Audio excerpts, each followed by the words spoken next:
Hello guys, in this video I am going to show you how to select the start of the week on the Google Calendar application, let it be Saturday, Sunday or Monday.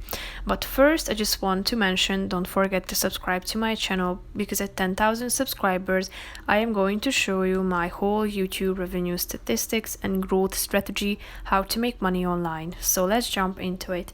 First of all, open the application on your phone. Then you should tap on the settings icon that you can find in the upper left corner of the screen. Now scroll down till you find the settings option and click on it.